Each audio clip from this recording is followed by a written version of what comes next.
챗 GPT가 답하는 시사 용어 경제기사 25년 7월 22일 시작합니다.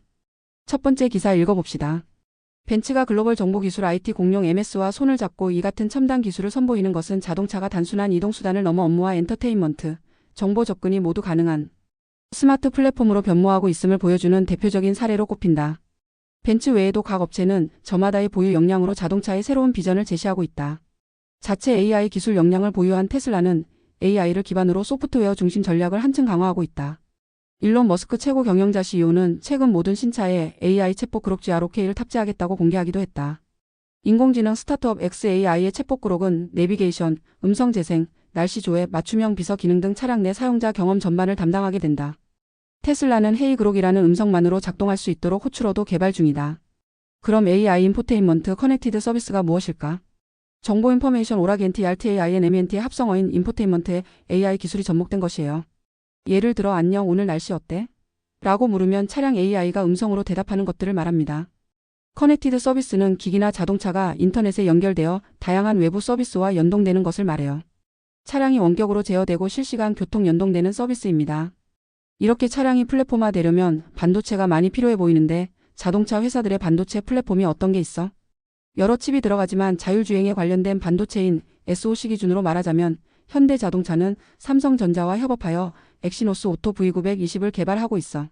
참고로 SoC 칩이란 시스템-안- 칩의 약자로 CPU, GPU, NPU 신경망 처리 장치 등을 통합한 고성능 칩이야. 테슬라는 자율주행 컴퓨터인 FSD 칩을 자체 개발하여 TSMC에게 위탁 생산시키는 방식을 채택했어. BMW는 퀄컴 스냅드래곤 라이드라는 SoC 칩을 퀄컴과 개발 중이야.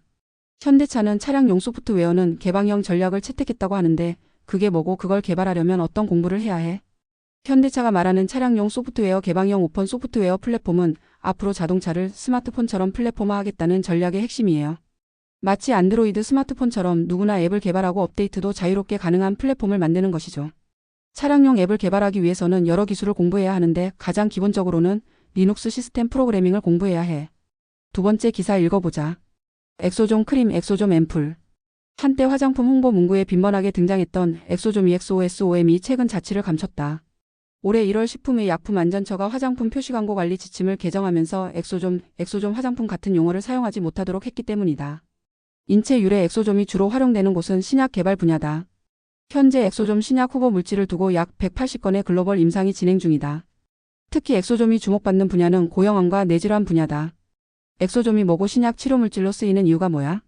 엑소존은 세포가 분비하는 아주 작은 세포 외 소포 베지컬로 세포 간 정보를 전달하는 생물학적 택배 역할을 합니다. 엑소존이 신약 치료 물질로 적합한 이유는 체내 전달 능력이 매우 우수하고 자연 유래하여 면역 반응이 거의 없다는 장점이 있어.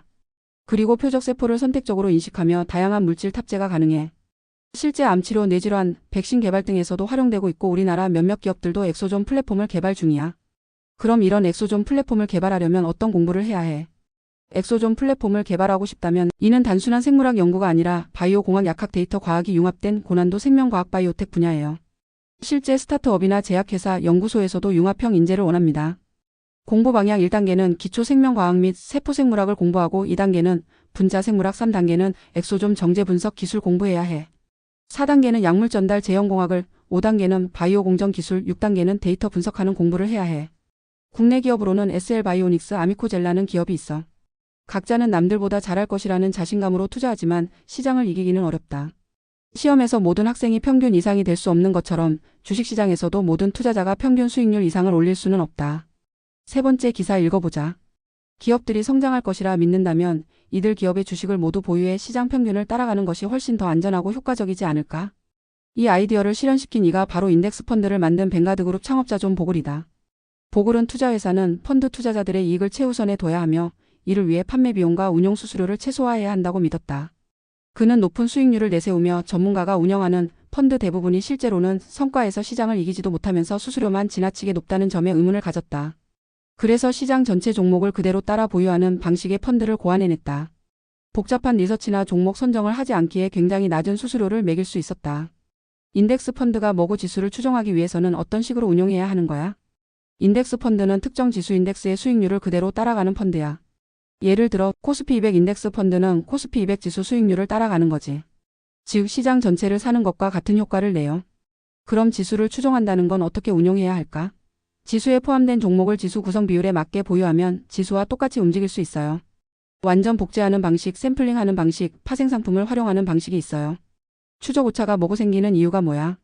펀드 운용성과가 지수 수익률과 어느 정도 차이 나는 것을 추적 오차라고 말해.